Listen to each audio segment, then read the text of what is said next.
otros mundos. Un viaje más allá de las fronteras del misterio.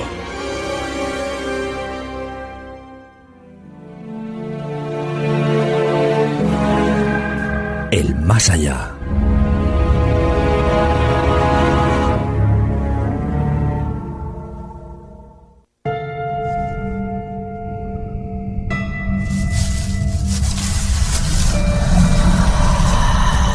Hay personas como tú que tienen una sensibilidad muy especial. Las voces no me dejan tranquila. ¿Qué te dicen? Que les ayude.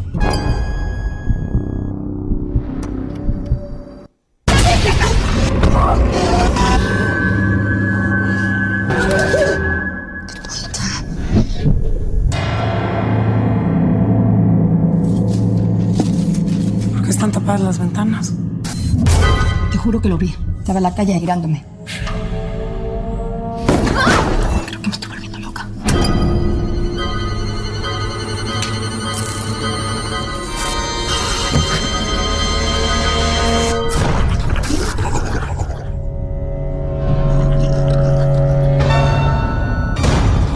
Nadie puede verlo todo, cariño.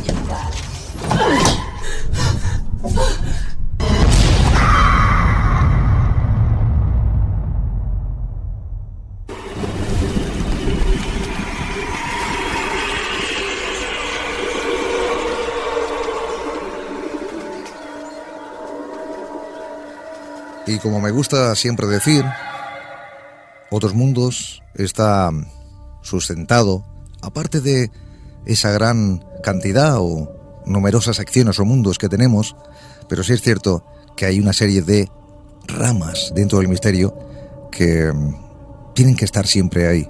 Y claro, hay un mundo como este, el más allá, como también otros, como secretos de la religión, como materia reservada, como incógnitas de la mente, como enigmas y misterios, esos enigmas del pasado. Pero el más allá tiene un toque siempre especial, sobre todo porque nos hace un poquito, como me gusta decir, apagar más la voz. Parece como que uno no puede gritar, no puede chillar, no puede alzar la voz, porque estamos casi como tocando, palpando ese mundo que dicen que está ahí, pero que no vemos.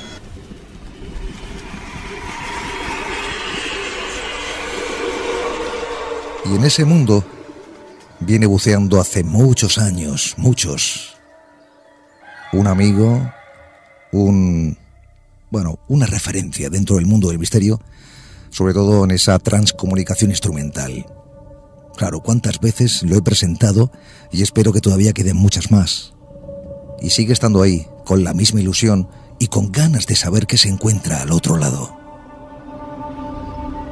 Y me refiero a mi buen amigo, nuestro buen amigo, presidente de la SEI, Pedro Morós. Pedro, buenísimas noches. Buenísimas noches, un abrazo y encantado de nuevo de estar aquí con todos vosotros y con todos los oyentes.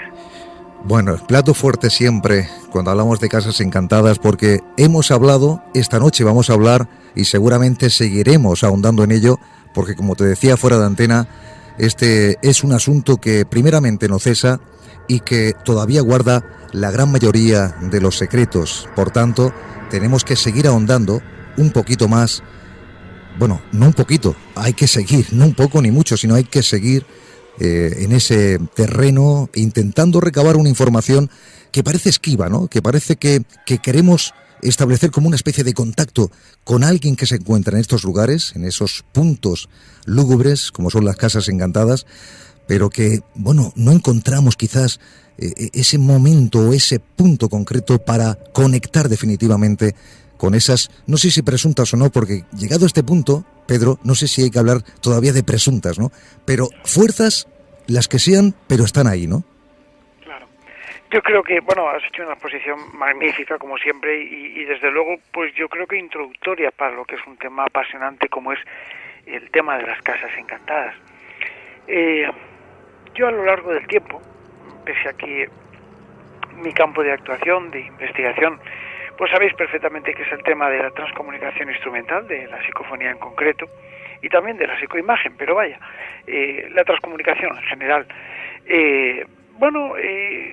siempre he ido buscando pues lugares para poder realizar mis investigaciones y sacar pues mis datos, mis estadísticas de producción y demás, ¿no? Y bueno, pues no sé si por una cosa o por otra, desde hace ya muchísimos años, prácticamente desde cuando empecé, pues me topé lógicamente con personas muy interesadas en el fenómeno de las casas encantadas. Pero no solamente desde el punto de vista de la investigación y de todo lo que sabemos alrededor de lo que es la casa encantada, sino porque la estaban viviendo.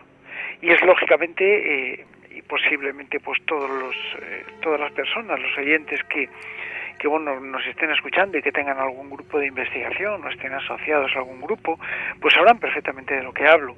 Lo primero que te digan son casos, denuncias de personas que están viviendo situaciones verdaderamente insoportables. Y digo insoportables por muchas causas. Claro, cuando te enfrentas a esto te das cuenta de que el fenómeno psicofónico es un fenómeno más que se produce en una casa encantada. Yo creo que lo que prima es la definición de la propia casa encantada. ¿Qué es una casa encantada? No es fácil definirlo. ¿Qué es una casa con fantasmas? ¿Una casa que se mueve sola? ¿Una casa...? No. Una casa encantada es aquella que alberga una fuerza, una entidad o un espíritu capaz de hacerla sentir viva. Esto es una casa encantada.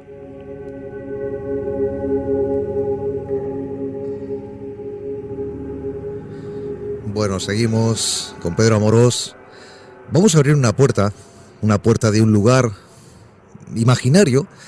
A lo mejor no tanto para ti, a lo mejor esa puerta es, bueno, esos lugares que tú has visitado en varias ocasiones, pero hay lugares en los que tú has repetido investigación.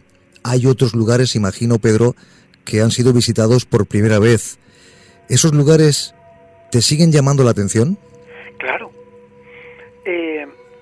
Yo creo que dentro de la labor de investigación de cualquiera que se introduzca dentro del mundo de la parapsicología, de cualquier modo, de cualquier forma, pues está en intentar ahondar en la investigación. Experimentar podemos hacerlo en cualquier sitio. Es decir, nosotros podemos llevar nuestra grabadora a un castillo y bueno, pues grabar unas psicofonías en el silencio del atardecer, ¿no? Que es un ambiente magistral, magnífico, ¿no? Pero claro, cuando a ti te dan las llaves y te dicen, mire usted, señor Amorós, le doy las llaves y bueno, pues a ver qué me dice usted. Yo recuerdo en casas y en algunas, incluso en algunas investigaciones que hemos comentado en el programa y muy cercanas a ti, evidentemente, pues que hemos estado 1 año y pico investigando. Yo recuerdo pues un colegio que estuvimos investigando de docencia, donde había niños y demás, en el que se aparecía un fantasma. Y te das cuenta de que para intentar resolver alguna duda al respecto tienes que estar mucho tiempo. No se trata de ir, grabar 4 psicofonías e irte, no. Una casa encantada requiere una investigación muy metódica, absolutamente multidisciplinar y por supuesto muy delicada. Las personas suelen vivir en las casas y cuando una casa se dice que está encantada es que las personas están sintiendo algo. La labor de un parapsicólogo, de un investigador, es intentar arrojar datos, en la mayor parte de ocasiones, que puedan resolver o arrojar un poquito de luz, dar luz a lo que es el enigma que hay en cuestión, ¿no? Hay momentos en los que te tiras meses para obtener un dato interesante. Y bueno, pues como ya te digo, hay momentos en los que hemos estado 1 año y medio realizando investigaciones y por supuesto no hemos obtenido un resultado claro. Esto es una casa encantada, ¿no? Una casa encantada es aquella en la que ocurre una serie de fenomenología paranormal recurrente y que por supuesto pues desborda a los propios investigadores, se salta un poco a la torera, a la pauta de trabajo. Una casa donde ocurren fenómenos poltergeist no es una casa encantada. Los poltergeist se pueden definir como poltergeist por infestación y poltergeist por psicológicos, ¿no? El poltergeist psicológico o poltergeist psíquico son detonaciones de energía que psicorrágica, es una emisión de energía a distancia que en estados alterados de la mente el ser humano es capaz de producir. Por ejemplo, niños en la adolescencia, personas pues con enfermedades graves, un trauma fuerte, psicológico. Bueno, pues todo esto detona esa psicología y eso puede llegar a producir un efecto poltergeist. No significa que la casa está encantada.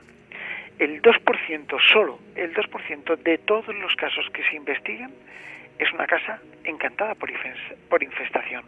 Y cuando hablamos de infestación, estamos hablando de toda una serie de fenómenos extraños, como por ejemplo puede ser la parasismogénesis, es decir, movimiento de tierra, movimiento de la casa muy localizado y que solamente se produce ahí. Pueden ser, por ejemplo, la pirogénesis, visiones retrospectivas, recurrentes, apariciones fantasmales. El mundo de la fantasmogenia es muy, muy interesante.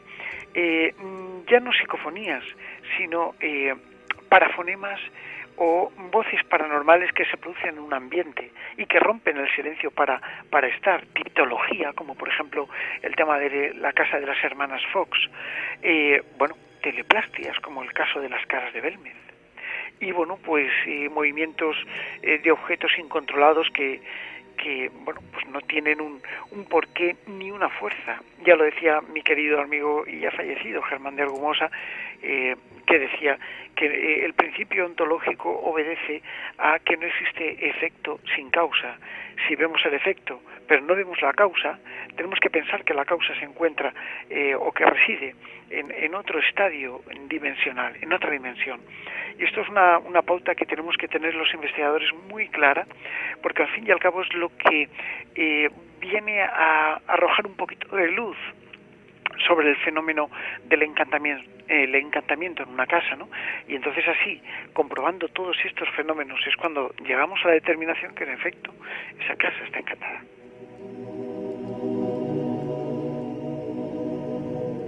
Y fíjate, buenas noches, Pedro, ante todo. Hola, buenas noches. Después de tanto tiempo escuchando casos y viendo cosas a nivel general, fíjate que yo he sacado alguna conclusión al respecto de este tipo de cosas, y es que, no sé, es como si de repente me interesara por la arquitectura. Sí. Y sobre todo por la composición de algunos de los materiales que se utiliza para las casas encantadas. Hay porcentajes que pueden sorprender bastante, y es que las casas que están construidas con adobe, con madera, con materiales nobles, son más propensas a sufrir infestaciones que otras casas que son construidas con materiales más artificiales. Ajá. Eso por un lado. Sí. Por otro lado, influye también la presencia de acuíferos, y influye zonas concretas que tienen cierta actividad sísmica o volcánica, también influye para la producción de estos fenómenos. Y yo no sé qué opinas tú de esto, pero la verdad es que en muchas ocasiones lo que sí que veo, Pedro, lo mismo no es el caso de todos, pero hay muchos investigadores que se dejan demasiado influir por el propio fenómeno y no profundizan adecuadamente dentro del fenómeno. Mira, Paco, tienes toda la razón. O sea, no puedo evitar dártela porque es que la tienes, ¿no? Es verdad que el gran porcentaje de casos, de casas encantadas se dan en casas antiguas, en casas que tienen solera, como yo digo, ¿no? Y lógicamente este tipo de casas, pues muchas de ellas están construidas, como sabemos perfectamente, en la huerta, en la región de la huerta, antiguas casas que están desperdigadas por ahí, se encuentran construidas con piedra y tierra apelmazada. Sí. Y poco a poco, eso efectivamente han ido, es como una especie de aislante, ¿no? Uh-huh. Claro, no es lo mismo investigar una casa en mitad de la nada, en mitad del campo por la noche, uh-huh, que irte a un piso en la Gran Vía, por ejemplo, donde, los ruidos son ensordecedores, el ruido del ambiente, ¿no? Claro, sin embargo, sí que se producen también, ¿no? No es discriminatorio, pero sí que es verdad que el gran porcentaje de este tipo de fenómenos observados son casas que están construidas con materiales nobles. Pues por ejemplo, vuelvo e insisto, la casa de las hermanas Fox, otras muchas que hay, ¿no? La casa de las Caras de Belmez, etcétera, etcétera. Y por supuesto los puntos ya no solamente de acuíferos, sino las corrientes telúricas que forman parte del subsuelo de la casa. Insisto, pongo como ejemplo Belmez de la Moraleda, donde se encuentra un río subterráneo justo en el núcleo de eclosión de esas teleplastias que tan famosas se hicieron por ser únicas prácticamente en todo el mundo, ¿no? Y por otra parte, pues también es verdad que los investigadores tienen que estar muy curtidos, Paco, pero tienen que estar curtidos de verdad. Bueno, pues si tú supieras la cantidad de personas que hemos llevado a investigaciones, bueno, pues novicios, novatos, que se adentran en el mundo de la parapsicología y quieren participar en una investigación y nos toca llevarlos a su casa. O sea, yo te puedo contar un caso de un programa de televisión de primera cadena, con la que yo trabajo muchísimo.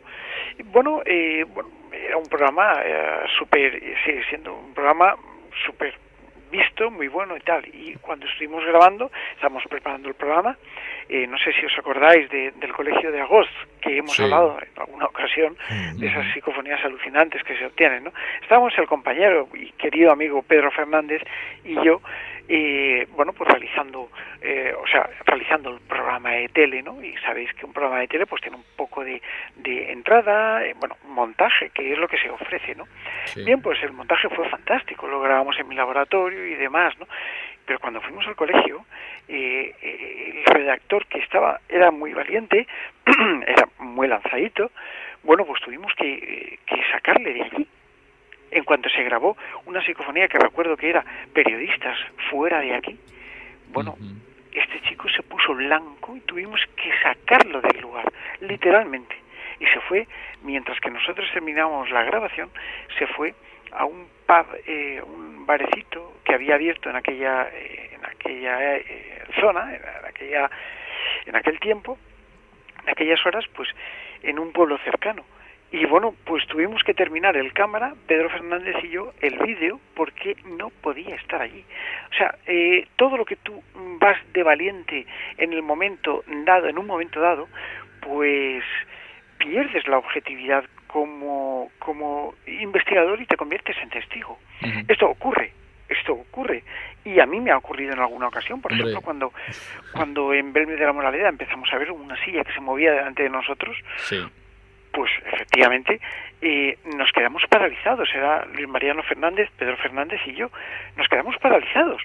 Sí, claro, inmediatamente actuamos, cámara en mano, pues haciendo fotos prácticamente por doquier para intentar, pero cuando la silla se detuvo, no pudimos dejar de observar durante esos segundos, 11 segundos creo que estuvo, la silla, pues moviéndose hasta que acabó encima de lo hemos contado en muchas ocasiones, ¿no? Hasta que acabó encima del rodapié.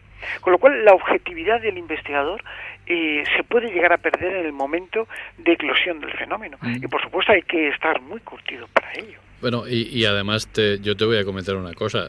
Yo creo que cuando los espíritus se manifiestan, en este caso, vamos a suponer que fueran espíritus, ¿no? Y que se manifestaran. Y que quisieran que los escucháramos o que los observáramos, porque al fin y al cabo, cuando se manifiesta el fenómeno, es porque algo quiere interactuar con nosotros. Al fin y al cabo, evitar pasar, o sea, cuando uno pasa ese primer mal trago, luego ve lo interesante del asunto, ¿no? Como tú en este caso hablas de la transcomunicación. Ya llega un momento en que ya te metes en comunicarte, que es tal vez sea tu caso, Pedro, cuando ya estás en estos límites, ya lo siguiente que te queda, además de ver fenómenos que habrás visto miles, es comunicarte, porque es lo único que queda. Claro, no te creas que he visto miles, he visto muchos, pero como bien me conoces, sí, bueno, soy claro, bastante escéptico en función de de lo que hay, ¿no? Intento siempre buscar una explicación lógica, pero ya te digo, y insisto en el porcentaje, el 2% de los casos es lo que te dices, caramba, pero ¿esto qué es? ¿Qué narices es esto? Sí, la mayoría de veces casi nunca pasa nada. Nosotros hemos estado en muchos lugares y yo concretamente, la gente te conoce, ¿no? Y dice, bueno, ¿y por qué no vas a esto que dice que pasa algo?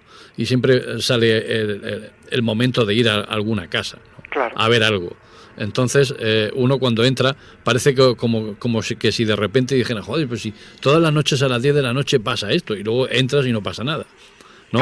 Y claro, luego también te das cuenta de que la mente es muy poderosa, y más de lo que nosotros pensamos, y creo que también es importante tener el factor mental en cuenta, y también tener en cuenta el círculo, porque hay muchos casos que se producen en de casas encantadas, donde el círculo que rodea a la casa encantada es un círculo propicio para que se produzcan todos los condicionantes para que se dé el fenómeno. Pero también, sin embargo, cuando tú llegas a ese lugar y rompes ese círculo, resulta que ya no se produce el fenómeno, porque ya no están los condicionantes. Pero vamos a ver. Pero Pedro y Paco, no sé si estaréis todos de acuerdo. Hay algo creo importante, porque se está alimentando la posibilidad de que todo tenga una explicación natural. Pero también es cierto una cosa, ahora mismo cualquier persona que no cree absolutamente en nada de esta clase de fenómenos se está aferrando a lo que podéis decir, por ejemplo, en este caso tú, Pedro. Ya, pero Javier, es que para mí que sea un espíritu también es una explicación natural. ¿Qué cosa no hay más natural que la muerte? Entonces todo lo que está al otro lado de la muerte sigue siendo parte de la realidad, aunque no esté. ¿Por qué? Porque hay un principio de inercia. Yo considero que los fallecidos no se mueren y ya está. No, hay un principio de inercia que hace que esas personas que han fallecido, muchas de ellas, no sean conscientes de esa situación. Claro, y es probable que continúen, ¿no? O intenten reintegrarse de nuevo a la realidad. Eso es mi teoría, vamos. Sí, fíjate Paco, que lo que Javier estaba comentando tiene razón. Es decir, hay que explicar bien de qué estamos hablando. Por ejemplo, cuando tú llegas a una casa encantada, vamos a ver, cuando llegas a realizar una investigación en un lugar, lo primero que intentas es desechar los fenómenos explicables. Sí. Pues, por ejemplo, ruidos de aire acondicionado, cañerías, crujidos de la madera, movimiento de objetos por desniveles. Bien, cuando empiezas a quitar todo eso y te empiezas a quedar, es decir, empiezas a intentar separar el grano de la paja, cuando quitas la paja te quedas con el grano. Esa es la complicación del investigador, Pedro. Ahí está. O sea, eso es lo que yo veo que muchos investigadores les cuesta trabajo realizar, ese ejercicio. Es lo más complejo. No es momento de una simple investigación, y es ahí cuando realmente los fenómenos producidos, como bien decías, por los propios investigadores, que no olvidemos que también formamos parte del juego, pues a través de lo que nosotros llamamos la psicobiofísica, es decir, la interacción entre los propios investigadores y el fenómeno, pues cuando quitamos todo eso y se producen los fenómenos sin la presencia de los investigadores, es cuando realmente podemos decir que se están produciendo fenómenos paranormales de origen recurrente. Y bueno, y también están esa clase de fenómenos, que hemos hablado muchas veces de ellos, como por ejemplo cuando se capta claramente, incluso se puede grabar, como en un lugar donde no existe ni siquiera electricidad, estamos escuchando, y eso seguramente, no sé si tú lo has podido vivir, concretamente lo que voy ahora a decir, el sonido de un ascensor o elevador que realmente no está funcionando. ¿Eso cómo se puede reproducir? Bueno, es muy complejo. Vamos a ver, aquí entraríamos dentro de lo que es el juego espacio-temporal. Yo he estado realizando investigaciones junto con los compañeros de la Sociedad Española de Investigaciones Parapsicológicas, y pues recuerdo una investigación que estuvimos haciendo en Vera, en esta provincia preciosa de Almería, donde hubo un terremoto hace muchos años, y pues allí estuvimos investigando en un lugar y de repente una lavadora se puso en marcha. Pero es que cuando estábamos allí, pues había 18 personas dentro mirando qué es lo que estábamos haciendo. La lavadora estaba desconectada de la red. Fíjate, Pedro, que yo muchas veces echo de menos, hablando al hilo de todo esto, de cómo se realizan actualmente las investigaciones. Yo no soy partidario de las investigaciones multitudinarias. Yo casi que prefiero la antigua usanza. Se deja la grabadora, uno se larga y luego vuelve y la recoge. Y se ha acabado. O sea, ahí ya no hay interacción posible, porque si tú dejas el dispositivo únicamente con lo que exista en ese momento en el ambiente o lo que sea, ahí ya estás evitando cualquier interactuación y también un poco reduciendo un poco el circo, ¿no? Porque en muchas ocasiones sí, pero yo veo tú imagínate, Paco, muchas cosas así. Cuando nosotros fuimos a investigar a Vera, por ejemplo, sí. donde había aparecido el rostro de un guardia civil en un cristal. Sí. Y la familia era de etnia gitana, y te puedes imaginar la cantidad de personas que estaban allí a ver qué narices pasaba con el guardia civil, que lo conocían mucho y que ya había muerto, y que estaba y que era un tío duro. Pues estamos hablando de hace ya muchos años, y bueno, y estaban convencidos de que era el guardia civil que les había perseguido incluso después de la muerte. Imagínate, la casa estaba llena. Claro que sí. Ese es el problema. Claro, en otra ocasión, por ejemplo, en una casa que estuvimos investigando, una finca muy grande, o bien incluso en Belmez, por ejemplo, en Belmez, fuimos 18 investigadores. Sí. 18 y 19 investigadores. Bueno, pues cada uno tiene una misión, pero claro, la coordinación que nosotros llevamos o en el Palacio de Vera, por no irnos tan lejos, pues los técnicos de la SEIF nos distribuimos en distintos puntos, lógicamente, del lugar. Por ejemplo, en el Palacio de Guevara, yo recuerdo que situado en Lorca, un palacio precioso en el que ocurría una serie de fenómenos que estuvimos ahí investigándolos. Bueno, pues cada uno de los compañeros se puso en una ubicación, pero estábamos todos coordinados, de forma que no se puede hablar. O sea, nosotros cuando realizamos grabaciones conjuntas, empieza el equipo 1, y cuando el equipo 1 empieza, bueno, pues marca lo que es la entrada de las grabaciones, y en ese momento no se habla, no se hace nada. Estamos todos absolutamente coordinados, y eso, Paco, es fundamental para que no exista un batiburrillo de voces que muchas veces, por desgracia, me envían a mí para investigar, de voces psicofónicas, quiero decir, para investigar, y que son las propias voces de los investigadores que sin darse cuenta dicen, los cuchicheos. Yo, por ejemplo, el otro día estaba investigando en Motril, en una casa, en la casa del Genovés, una casa encantada, vamos, preciosa, que invito a que todo el mundo vaya a verlo porque es el Museo de la Caña de Azúcar. Y estábamos grabando psicofonías y éramos 8 personas, 9 personas. Y en un momento dado, bueno, pues fíjate que yo dije, vale, somos 8 o 9 personas, estamos todos en círculo, aproximadamente 1,5 metros unos de otros. Y pedí, bueno, vamos a empezar la grabación, 3, 2, 1, grabamos. Silencio, por favor, nadie habla, nadie cuchichea. 4 segundos después había una chica diciéndole una cosa al oído a otra persona. Yo, pero vamos a ver, no se puede. Nosotros hacemos un sonido, pues el castañear de una mano, para indicar que se ha producido una voz, ¿no? Pero hay que llevar mucho cuidado. Pedro, mira, ya vamos en esa recta final contigo, porque el tiempo, oye, qué rápido pasa, Paco, ¿eh? Es increíble. Sí, pasa rapidísimo. Hablando de estas cosas. Sí, pero bueno, es que hay tanto, por eso decía al principio, los años que llevamos hablando de Casas Encantadas. Estamos hablando esta noche y lo que queda, seguramente que es mucho, porque las investigaciones, como bien está explicando Pedro, no cesan. Entonces hay que seguir explicando y exponiendo una serie de datos respecto a Casas Encantadas, que hoy es protagonista en el Más Allá, en esta sección de Otros Mundos. Mira, muy rápidamente, porque, claro, aquí vamos a tocar un poquito el corazón a Pedro, porque quiero decirle a los oyentes, aquellos que llevan poquito tiempo escuchándonos, que hace años, y la verdad que parece que fue ayer, pero hace años, hablamos ya con Pedro Amorós de todo lo que tiene que ver con las caras de Belmez, ¿no? Y mira por donde aquí Juan Manuel Aguilera nos pregunta, ¿la Casa de las Caras de Belmez es una casa encantada? Muy buena pregunta. Bueno, pues yo creo que no. Fíjate, estamos hablando en la antigua Rodríguez Acosta número 5, calle de María Gómez, actual número 5, donde se producen las caras de Belmez. No es una casa encantada, desde mi punto de vista. Es una casa absolutamente normal en la que se produce un fenómeno muy extraño, que sí es verdad que es un fenómeno propio de teleplastias, ¿no? Sin embargo, en la casa natal de María Gómez Cámara, calle Cervantes, pues sí que tenemos una casa encantada, que es la casa donde nació María y se crió en toda su infancia.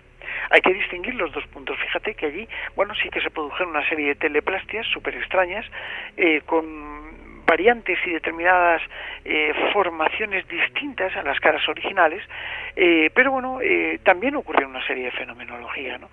Nosotros, la SEIP, la Sociedad Española de Investigaciones Parapsicológicas, durante muchísimos años, desde el año 1995, hemos estado investigando la Casa de las Caras de Belmez, y por supuesto también estuvimos y fuimos partícipes prácticamente de lo que es la eclosión del fenómeno que se produjo en la casa de la calle Cervantes, en la casa natal de María Gómez Cámara, ¿no? Pero María Gómez Pedro, Cámara es la mujer de la sí. Casa de las Caras. Perdona que te interrumpa, pero es que estaba pensando en lo que en la historia tan terrible que había detrás de las Caras de Belmez, ¿no?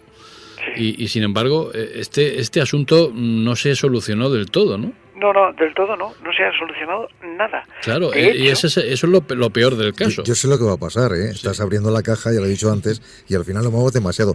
No, yo estoy encantadísimo. Pero, es un tema que podemos volver a retomar. Repito, es que estábamos hablando de las Caras de Belmez hace aproximadamente, no recuerdo bien, 14 años, pues Pedro, cuando pasó todo aquello. De hecho, era primicia tras primicia. Madre mía, tuvieron siempre el gran placer y honor de recibir a Pedro y a Pedro J. Fernández también, y nos daban en cada edición de Otros Mundos. Un tipo Sálvame por episodio, ¿no? Aquello fue impresionante. Con aquello, pero además de todo tipo de información. Pero como no quiero ahondar en esto, y hay una pregunta más, ya hablaremos, Pedro, tenemos que preparar algo respecto a la a la Casa de las Caras, mejor dicho. Estoy allí, por cierto, este fin de semana que viene en un congreso. Bueno, allí también he tenido el placer de estar yo en las dos casas, tanto donde era la famosa casa, y sigue siendo, y también donde nació María. Ahí he tenido el placer también de visitar ambas viviendas. Pero mira, Juan Manuel Aguilera sigue diciéndonos, ¿existen pueblos encantados, porque hablamos de casas encantadas, en este caso pueblos encantados como por ejemplo Belchite? Bueno, sí y sí, es decir, pero sí no por la matanza. Estamos hablando de Belchite, pueblo a 50 kilómetros de Zaragoza, donde yo he tenido la oportunidad de investigar mucho y he obtenido psicofonías alucinantes. Sí que puede estar un pueblo entero sometido a lo que es una presión. Yo ahora, hace unos días, estuve investigando en un pueblo situado en mitad de Francia, que se llama Oradour-sur-Lanay, que es un pueblo que, bueno, ocurrió algo parecido a Belchite, de hecho se conserva igual, solo que Belchite está más en ruinas, y bueno, pues este pueblo fueron masacrados todos los habitantes por los nazis, que entraron allí y como represalia posiblemente a lo que es el desembarco de Normandía, pues la emprendieron a tiros y los mataron a todos, y a los niños, a 200 niños y a 200 mujeres las quemaron en la iglesia, ¿no? Yo estuve allí viendo incluso hasta los disparos y los agujeros de bala y las balas incrustadas en la iglesia donde los mataron, los acribillaron a balazos, ¿no? Después de intentar gasearlos y que no muriesen. Pero claro, tú estás allí, tú estás en Belchite, por ejemplo, y te das cuenta de que hay algo. Yo recuerdo cuando estuvimos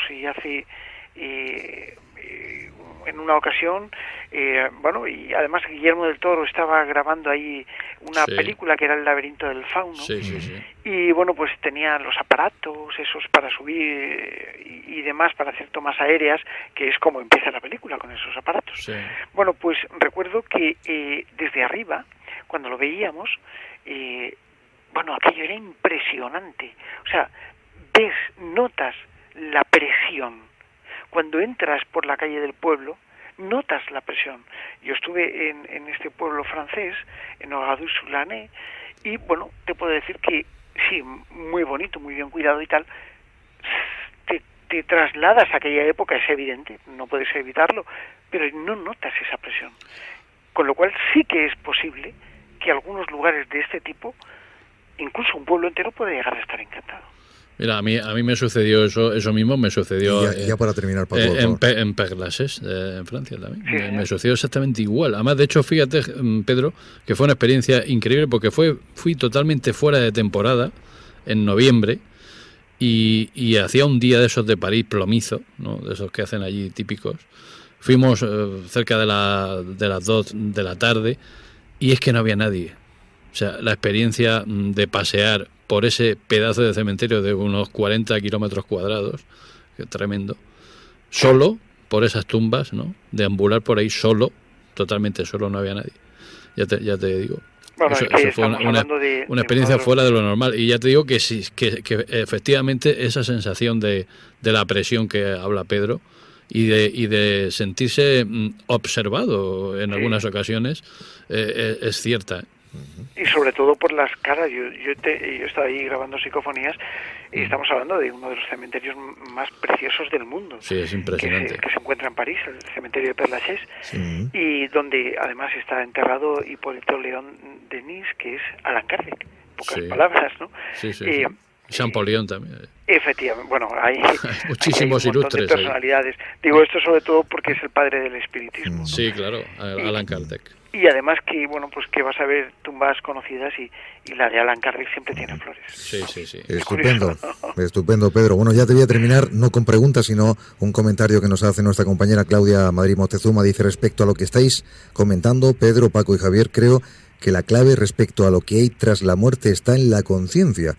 Es decir, comprender exactamente lo que es y saber si finalmente trasciende a la muerte del cuerpo físico para comenzar una nueva vida. Bueno, lo dejan interrogante al final. Y bueno, una apreciación un beso a Claudia, ¿eh? Claro que sí, nos está escuchando. Y también a Moisés. Pedro, como siempre, ya sabes, alegría inmensa, placer, un honor y un privilegio el tenerte siempre en otros mundos, conocer, por supuesto, todo este mundo del más allá. Hoy, ceñido a lo que son Casas Encantadas, seguiremos conociendo más asuntos y más cosas que tienen que ver con Pedro Amorós, que a buen seguro va a ser realmente maravilloso y súper atractivo para todos aquellos que son amantes a este terreno. Pues Pedro, lo dicho, un abrazo de esos gigantescos y seguimos en otros mundos. Pues nada, gracias a vosotros, un placer, y se me ha hecho corto, muy corto, aunque podríamos estar horas hablando. Seguro. Así que un abrazo muy fuerte para los dos y por supuesto un saludo cordial para todos los oyentes. Buenas noches. Buenas noches, Pedro. Un abrazo. Un abrazo.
Otros mundos. Un viaje más allá.